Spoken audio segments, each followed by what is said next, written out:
Hello, everyone, and welcome to the Link Podcast with me, Elle.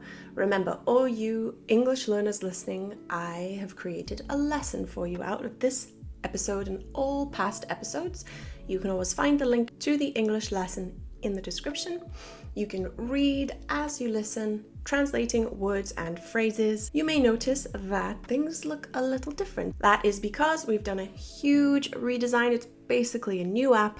With Link 5.0, you get a cleaner, more accessible library, more comprehensive daily goal and streak system, expanded access to more content, streamlined reader experience, a very cool listening experience. Listening mode is my favorite new feature, I have to say, as well as other customization options like dark mode. So go check it out if you haven't already.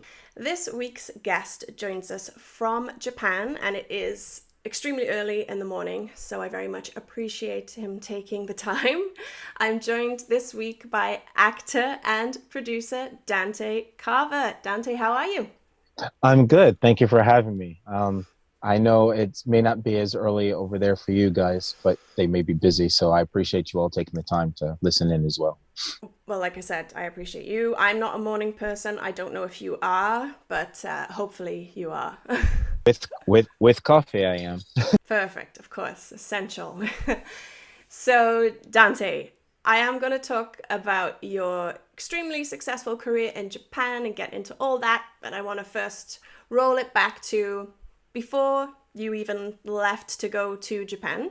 So, you're from Brooklyn, New York, is that right? Yes, originally Okay. from Brooklyn, New York. Hmm. My childhood was spent in Europe, Italy, and Germany, Oh, wow. respectively, but visited uh, 80%, give or take, of Europe because at the time my parents were of the mind, we don't know when we can come back or have the opportunity. So Hmm. let's see as much as we can. Also, traveling when I was a kid was much cheaper and easier. Right. Then, teenage years, I moved back to the US and then eventually, bounced around from one state to another because of work and eventually school. Went to Vancouver for Oh, 3 months, oh, no way. which was quite fun. Yeah. And then here, Wow. in a Okay. nutshell. Yeah. Yeah, my parents, mother's side have family in Italy as well. Mhm. So the idea of being abroad outside of the United States is always a blessing Mhm. because you get to learn about your history or the history of family members, other Yeah. cultures, things of that nature. So moving around is something I'm quite used to. Mhm. If I'm in one place for too long, I actually feel strange because I'm used to moving Oh, every 2 to 4 years, give or take. So this is the okay. longest time I've been in one place without moving to another country. And how long have you been in Japan now? So off and on total, this would be 17, but Okay. it hasn't all been together. Oh, I see. I was here for the first five, then all of my productions for almost like a 2 year stretch, even if they were Japanese production, were outside, Oh, I see. Hmm. bouncing around quite a bit. I had an apartment. Fun fact, I had an apartment for a year, but only spent exactly 13 days in the Wow, apartment. what a waste of money. It was. I guess you have to have a base. Yeah, because at that time, that was when I had officially moved to Tokyo. Because when I started Mm, out, I was in Kyoto mhm. and Osaka. And at that time, the agency I was with suggested that I come to Tokyo because then I could book more work Ah, um, okay. more regularly. Because being in Kansai, there just wasn't a lot of work going on. Right. It's like, okay. So I moved to Tokyo, and then it was like, hey, we've got this movie coming up. So we're going to be going to Nepal and the Philippines and this place and that place. And I mean, I had fantastic time. I miss traveling to other countries, but in time, I guess. Yeah. Wow. So when before you left the States, right? You came from the States to Japan. Did you know any Japanese at all? No. Oh. So kind of like a reverse host family. So I had a Japanese host family there in the States that I was actually teaching the kids English to. And as a present, they gave me a Doraemon dictionary. They were trying to help me learn a few words and phrases. So for the most part, I could say like, "Where's your passport? Where's the station? Where's the restroom?" kind of thing. Thank Important. you, and you're welcome. Right. Very important. It's amazing how those little simple things mean a lot when you need it. Yeah.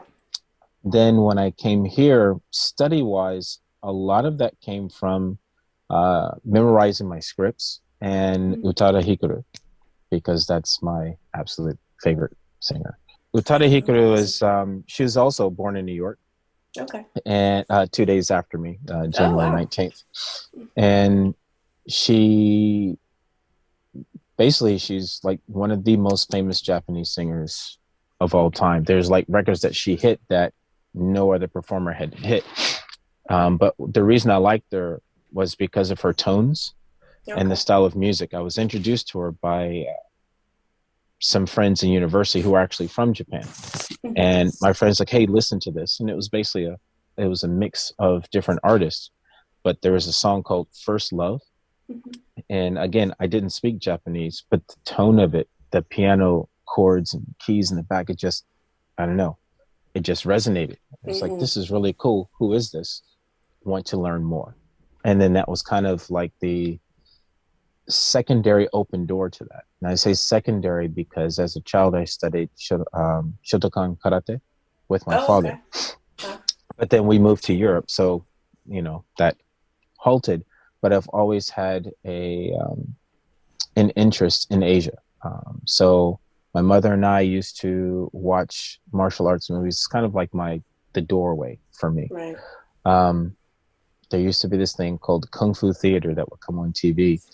Um, and when I was watching it, they were reruns, which I didn't know until I got older because, you know, they were really old movies. But Right. had always been into martial arts, things of that nature. Then that kind of got me into wanting to learn more about Asia and its respective countries. Because as a child, you don't realize they're all different until you're in school. Yeah. And then from there, that just, you know, that was it. Yeah. And did you go to Japan with the idea in mind of, I'm going to act and produce, and this is the career trajectory that I want? Well, the funny thing is, my original plan was actually to go to China first to study for a year and a half at the Shaolin Temple. And then Oh. from what I learned over there, would fly to Japan because I wanted to basically try my hat in Power Rangers and Kamen Rider. And I'm deadly serious. I loved I love Power Rangers. Me I grew up watching them, and too, it's like yeah. the idea of a non-Japanese actor or a foreign actor. Sometimes saying foreign feels weird, so if I react weirdly to it, apologies. But being a non-Japanese actor in a Japanese production hadn't really been done. Hmm. Um, and as a African American, it hadn't been done. So it's like, well, why not? The idea is I just want to try it. But what really got me into coming is my plan going to China got canceled because there was very much similar to now, there was an outbreak. So the entire program was canceled and scrapped, but I had already quit my job, sold my apartment, all that kind of stuff. So my Japanese friends were like, why don't you just come visit us? There's a tourist visa for 90 days. Come see the country, come see us, and kind of rethink of what you want to do and then go from there. So basically, it was kind of a way to keep me from going into depression mode of, the dream being busted. When I Right. came Yes. over, the first week I was scouted by 4 agencies. And from there, that was kind of well, maybe I should try it out here Hmm. and, rethink it. Went back to the States. I had some family stuff to take care of. And then about a year later, 2005, I came back to Japan. And that's when I basically kind of started doing modeling and bit acting because I didn't speak any Japanese. Mm. So the stars aligned for you to end up in Japan, basically, right? Yeah, yeah, yes, and no. The only reason to say no because there were 121 auditions that I didn't get. Ooh. Um, and I used to have a notebook that I would write down what it was and why I didn't get it if Mm. they'd let me know why I didn't get it. And it literally came to the point where my parents were like, "Hey, we're going to send you an e-ticket. So, if you want to come back, you can." And I was asked to come on set as an extra for Vodafone. And I talked to my parents like, should I take it or just fly back? And my dad's like, you've been there this long trying, just go ahead and do it. I had Mhm. gotten jobs, but no contracts. Mhm. And I was in, like I mentioned before, I was in Kansai. So going from Kansai to Tokyo, I'm paying out of pocket. So that's where I'm losing a lot of that money. Right. So it was a very hard, tough road, but worth it in the end because I'm also a very persistent person. Mhm. And, I had some people stateside that were very supportive of me not making it. So Oh, I was like, okay, no problem. I'll do my best to make it. wow. So they told you that. They said, we don't think this. How so? Like, oh, it's not a good idea. You should try something else. Oh. So for the most part, it was so family wise, always supportive. As long as I'm doing something positive, they're always on board. Mhm. Um, but for those people, those motivators, as I'd like to say, were pretty much like, well, you don't speak the language, you don't look Mm. Japanese, those kinds of things. And it's like, but that shouldn't be a deterrent. Mhm. It shouldn't be a deterrent for anybody going anywhere. Mhm. If anything, it should motivate you to try harder or to try and make the connections with that culture and those people because you are different. Mhm. So Mhm. I just used that. So every audition I didn't get was fuel for I'm going to make it, I'm going to make it, going to make it. Mhm. Mhm. I feel To the like you. point where there was 564 yen left in my bank account when I Mm. came back to Tokyo for Vodafone. Wow. So Oh it my was gosh. harsh, but Yeah. but it was worth it in the end. Now you're. I was doing checking you out online, of course, before the interview, doing my research, and your IMDb says that you are the most popular commercial actor in Japan. I love that. And would you agree? Recognizable? I'm very humble, but even now, Japan is a mask culture, so this is has nothing to do with the pandemic. The reason I say is because here, agencies like to tell celebrities wear sunglasses and a hat or wear sunglasses and a mask, so paparazzi doesn't take Mm. pictures of you, and you can kind of have somewhat of a normal life. So Mhm. I'm quite used to wearing a mask all the time, frustrating as it is, quite Mm. used to it. But that's there because I was actually nominated as the most popular commercial talent for Japan, male talent in Japan 2 years in a row. Oh wow! I won. So it's an official thing. Wow. Yeah, yeah, which I didn't know. Um, there was a group, a famous Japanese group here called SMAP, and Mhm. the lead singer, or one of what some people would say is the lead singer, Kimutaku, Mhm. Kimura Takuya. He was the number one commercial talent for 8 years consecutively. And then I happened and I took it for 2 years and I'm super happy and super grateful because it's not something that industry people vote on. That's fans only Ah. Ah. Okay. So it's real. because yeah, it's very real. So it's like Mhm. I'm even to this day I'm super humble. I love that happened because it's not something that's Mhm. happened before. Fantastic. I have Definitely to. a milestone. Yeah, I have to say I lived in Japan from 2008 till 2011, and I recognize During you the for time you were sure. here. during Yeah. the time you were here, that's when that happened. I was gonna say, yeah, I totally recognize you. That the ad, which we'll talk Yes, about now. they're still going. Yeah. Knock on wood. That's actually what kept me here for so long. Wow. It is such a Japanese. So for any listeners who don't know, SoftBank is who the ad was for. SoftBank is the biggest cell phone provider in Japan. They're huge. And you did an ad, and it's delightfully Japanese, weird and funny, and It's with definitely Tommy Lee quirky. Jones. Quirky, So yes, that's the y- word for it. yes, I've so when I started, it was Vodafone and it moved to SoftBank, my second commercial.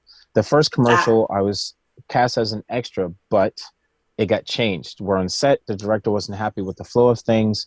He asked me and someone else to switch places because he was just frustrated. So he's sitting at the table and he's looking at everyone's profile pictures and things like, hey, where's this guy? Where's this guy? And it's like, oh, he's over there in the break room. And then they called me over and said, hey, can you say these lines? And it's sumimasen, kitamasen deshita, and yosogai desu. Because when I started out, it was the yosogai series, and that was for a year. right. Then all the companies, mobile phone companies, had to basically redo their contracts because the regulations and laws had changed in Japan. So Mm-hmm. during that time period, I went on a 2 month photo shoot because basically what it ended up being.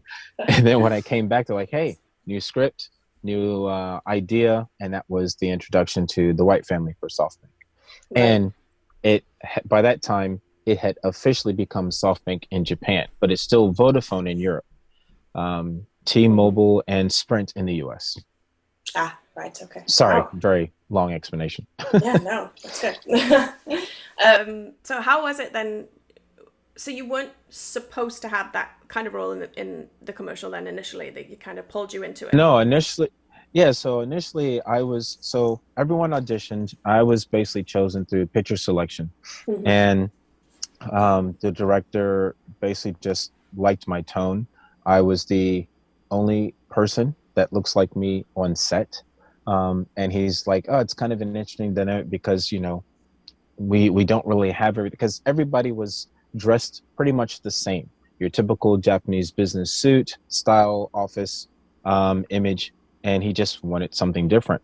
And Mm-hmm. he's like, "What do you have laying around?" It's like, "Hey, can you put these glasses on?" And it's like, "Sure." Put the glasses on, and then I did it. And he's like, "Here, take the phone because that phone is the Aqueous, Sharp Aqueous Keitai. It's a flip phone. The screen turns to the side, so it's like if I were to open it, Mm. you do like this to the screen, and I'm playing a snake game on there, and he's like, "Do whatever you want to, do whatever you want to. We give you a cue, say your lines," and he just liked the way I delivered it, Mm-hmm. and then that's a wrap, so to Wow. speak. So quite lucky, quite lucky. Yeah. And how was it working with Tommy Lee Jones? He's an icon and everywhere in Japan. I always wondered about that. What? Yeah, so yeah, it is strange because it's like when you see Tommy Lee Jones, he's very professional. Mm. He's very straightforward. And I'll say that when I worked with him, he was very straight faced the whole time. And then afterwards, he's laughing and joking. And it's like, wow, where did that come from? So I've worked with, let's see, Cameron Diaz, Brad Pitt, Tommy Lee Jones, Quentin Tarantino, What? and Bruce Willis Oh for my these gosh. productions. Um, Bruce Willis set was actually cut a little short Mm. because of recent retirement, unfortunately. Mm. But Right. The it is what aphasia. it is. Mm-hmm.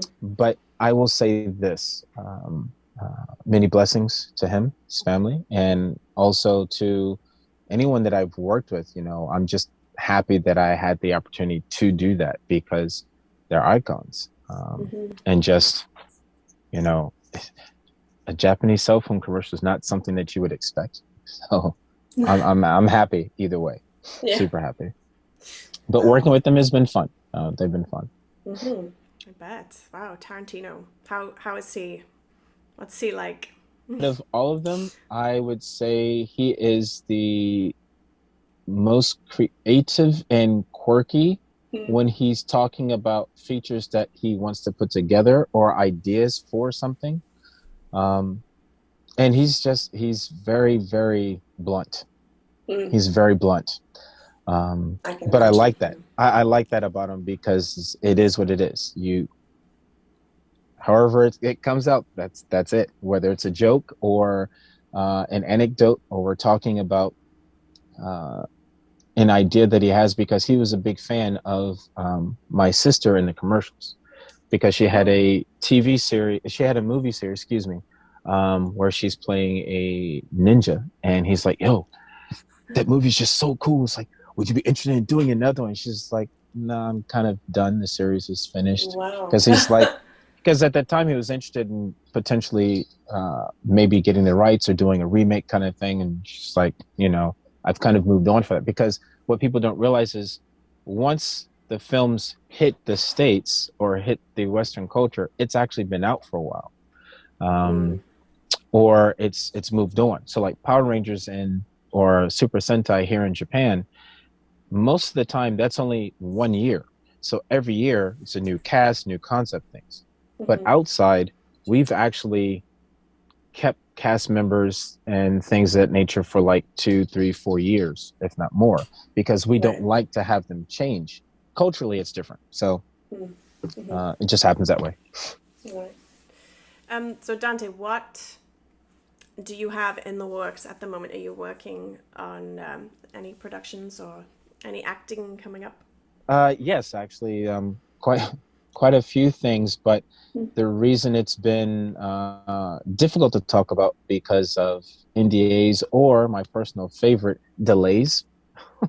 Mhm. Delays because of pandemic and things of that nature. So it's like, okay, our release date's going to be this, we can start talking about it from this date, and then right when you get ready to start talking about, oh, hold, you have to wait. Ah, frustrating. I can say that it is it very. Mm. I can say that I have a web series that I'm working on and helping to produce and star in.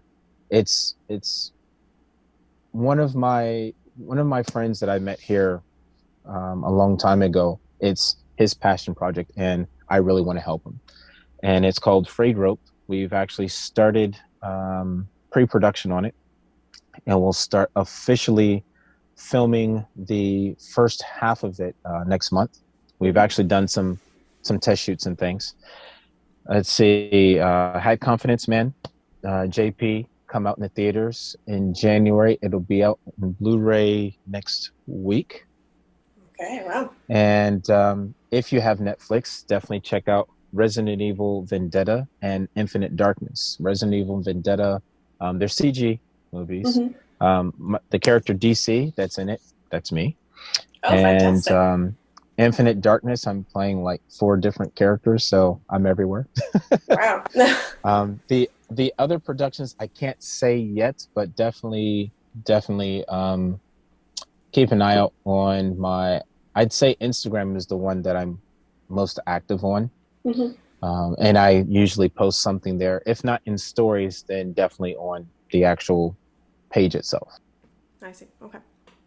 Wow. So you're busy, pretty busy. Lots going on. Lots going on. Excellent. Um, well, listen, Dante, I will pop, as you said, the link to your Instagram, and I know also you have a YouTube channel. I'll pop the link to that Yes, I also. have a YouTube channel. And apologies to anyone that's following or about to follow. It has been slow because of Mm. productions, but it Hmm. will be picking back up within the next couple of weeks, because there have been things that we filmed, just haven't had a chance to post it yet. Perfect. So Okay. yes, on Instagram, I have 2 Instagram accounts actually. The main is Dante Carver Official, and anything dealing with otaku or art, because I do art as well, that is on 2 DC Sun, which is my Okay. artist name. So Excellent. Well, listen, Dante, thank you so much. Best of luck with all these projects, and yeah, again, thank you for joining us so early. no problem, no problem. Sorry for the Cheers. delays and the hiccups in the beginning. No worries. Cheers. Bye bye. Bye bye.